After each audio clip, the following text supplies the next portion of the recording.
So, after rambling about iOS 14 for almost 10 months now, it's time for a brand new beast, iOS 15. As you may or may not know, about 2 weeks ago, Apple released the iOS 15 update to the public. I've personally downloaded it, and while there's a lot of new privacy changes, email marketing is definitely getting hit the hardest with this update, but there are still a few privacy changes that affect advertising platforms just like Facebook. So pretty simple. In this week's video, I'll be sharing with you some of the new changes that are coming up or that just came out actually with iOS 15 and how this will affect your Facebook advertising campaigns. My name is Justin and I'm the founder of Wizo Media, an e-commerce marketing agency specializing in growing e-commerce brands through paid advertising. So I'm gonna leave the links down below to the articles that will be mentioned in this video, but one of them is gonna be from Forbes, the other one is from Mac Rumors. So both of these actually came out in the past few days, explaining, a couple of these new features that are just being released by Apple. So that first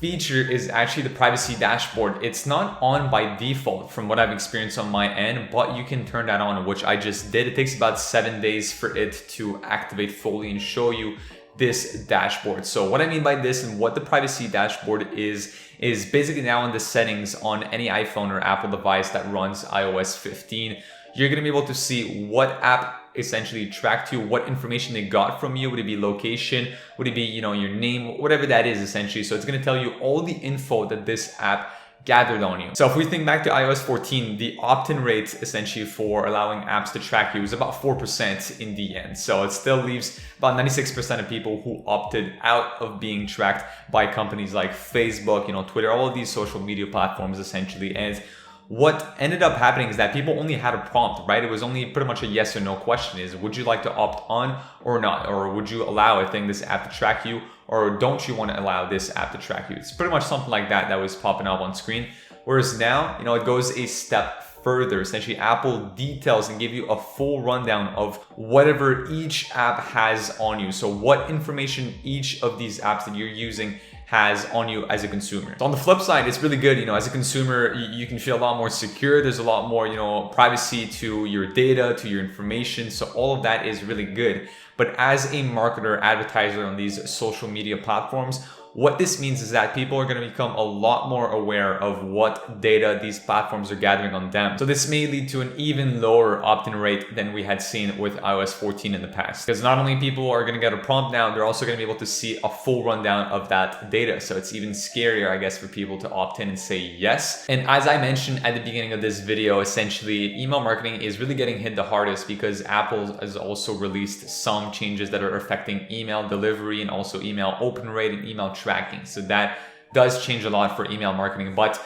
companies like Klaviyo essentially released a statement about first-party data and how important this is going to become in this new age of privacy. So a lot of platforms are switching over to this sort of first-party data gathering, meaning that they literally ask the user to provide their data. So they ask, under the form of a questionnaire, whatever that would be. So essentially you gather this data from the consumer directly, so with their agreement rather than against their will. So I think this is going to change a lot how advertising is done in the next few months. I think we're going to see lots of platforms actually going about that, and potentially platforms like Facebook, doing sort of mass surveys essentially online, and then from that sort of gathering a pool of data and then forming some sort of lookalike audiences. If this does end up happening, it'd make a lot of sense to me. Right now, it's still hypothetical, so none of that, has been applied yet on Facebook or any of these platforms side of things. But for sure, as we're going to see less and less third-party data being available, so cold audiences or, prospecting audiences essentially on platforms like Facebook are going to change a lot in the next few weeks. So one of these new features also being released on these iPhones with iOS 15 is going to be the iCloud Plus private relay. So let me read you this quick quote from the article on Mac Rumors, which says that iCloud Private Relay is a service that's designed to ensure Safari traffic leaving an iPhone, iPad, or Mac is encrypted through 2 separate internet relays so that companies can't use personal information like IP address, location, and browsing activity to build detailed profiles about Apple device users. So on top of people being opted out of tracking, there's literally no way, even when browsing through Safari. So if somebody essentially went on your ad or simply saw one of your ads on Facebook and went on Safari, there could still be a way that they could be tracked essentially with that. With this now, essentially all the traffic on Safari, pretty much by default, if you have this new iCloud Plus service essentially would not allow any of these websites to track you. So they wouldn't get your IP, they wouldn't get your location, they wouldn't get pretty much any information on you. So this doubles down on the conversions API side of things on Facebook, which says that, again, it's super important to have that installed already on your website. And this is just proof that you cannot relay on or lie back on your pixel from now. Pixel has already been sort of depleting, in the past few weeks. I mean, since again, iOS 14, conversion API has been on the rise, but now, even more so with this, somebody, leaves Facebook and then goes on the website and whatever. There's even no way for a website like Shopify now to track conversions with Pixel, because literally with this iCloud Plus new service, the private relay hides the IP, hides the location. So there's no way to mix and match this data with Facebook. Whereas with the conversion API goes through the server, already there's a lot, there's bigger chances that they can match this data through your ads. And the third thing now is that Apple also now lets you opt in to their ad tracking. So if we go back to iOS 14, funny enough, actually, you were by default asked to opt in or not to any app but Apple's advertising. So by default, every user, if I'm not mistaken, used to be, or at least I used to be asked by default to be opted in to Apple's advertising. So you had to go into the settings. It was a little more hidden, but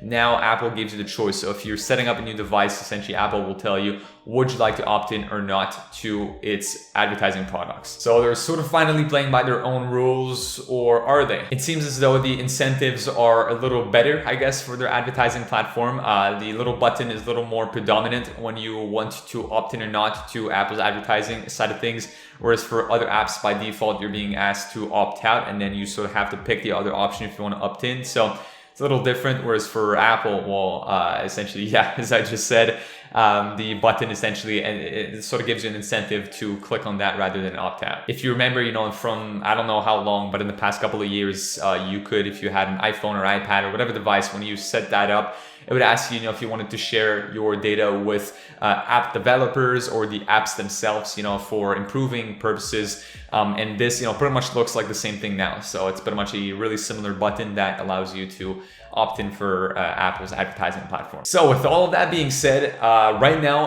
all of this is a little bit more up in the air. It's same thing as when iOS 14 was just released. It was a little bit unsure, not too sure how this would affect platforms. Same thing now, honestly, at the moment, it's going to be a couple of weeks of letting this play out. Let's see how this looks. Also, Q4 is approaching really fast. So a lot of businesses are going to want to advertise, send emails through October, November, and December. So these 3 months are huge for online businesses. So definitely we're going to have a good picture of how things are looking by the end of this Q4. From the time being, I'd say really take a close look at your prospecting campaigns.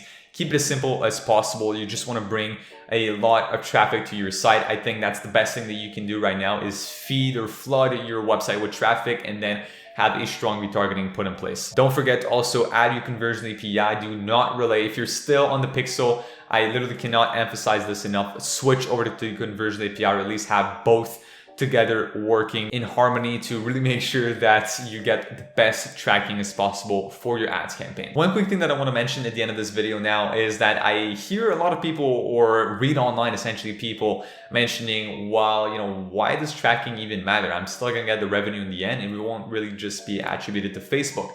That's really only part of the truth, because what's happening right now is that if people cannot be tracked, you cannot even show them your ads. So less people, or less qualified people, will see your ads, and then this will just affect your results in general. So it just won't mean that you get the results on your site, you get the sales, but they're just not attributed back to Facebook. Right now, what this means is that it's going to be harder to find people to bring on your site and also find some qualified traffic. Now, if you're an e-commerce brand or store owner making at least $20,000 to $30,000 a month with your brand, I invite you to click on the first link in the description down below and book a really short 15-minute demo call with our team. We'll give you actionable insights about how to get ready for Q4, how to make sure that you be profitable with your ads and increase your bottom line revenue during this really profitable time of the year. Worst comes to worst, you leave this call with a free actionable plan, and best case scenario, we'll partner up together and help you grow your brand through paid advertising. On that note, make sure you check out other videos on the channel for some more useful marketing tips for e-commerce businesses, and I'll see you guys in next week's video.